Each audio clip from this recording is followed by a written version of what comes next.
بسم الله الرحمن الرحيم. وسعت كتاب الله لفظا وغاية وسعت كتاب الله لفظا وغاية وما زغت عن آي به وعظات وكيف أزيق اليوم عن وصف آلة وكيف أزيق اليوم عن وصف آلة وتنسيق أسماء لمخترعات. الحمد لله وكفى وسلام على عباده الذين اصطفى. أما بعد، فأعوذ بالله من الشيطان الرجيم. بسم الله الرحمن الرحيم. إنا أنزلناه قرآنا عربيا لعلكم تعقلون. صدق الله العظيم. رئيس الحفل المبدل وزملائي الأعزة، إني أريد أن ألقي أمامكم في هذه الحفلة الدينية خطبة نيرة حول الموضوع مشاكل في تعليم اللغة العربية وأسبابها وحلولها.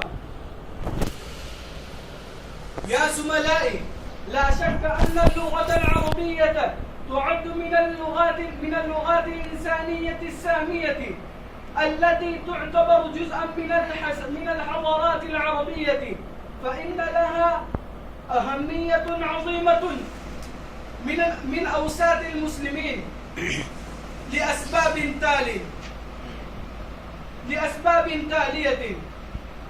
فإنها لغة القرآن الكريم، فإنها لغة الحديث النبوية صلى الله عليه وسلم، فإنها لغة أهل الجنة. اللغة العربية بحر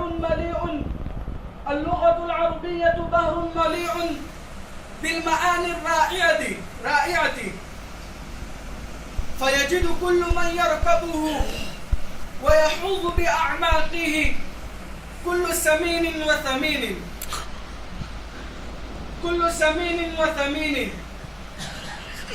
وهي واحدة ووحيدة في سائر الأثقال.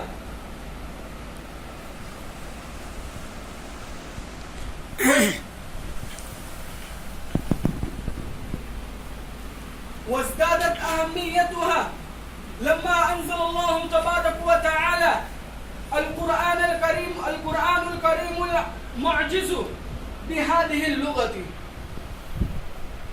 يا زملائي في الدرس، بالتالي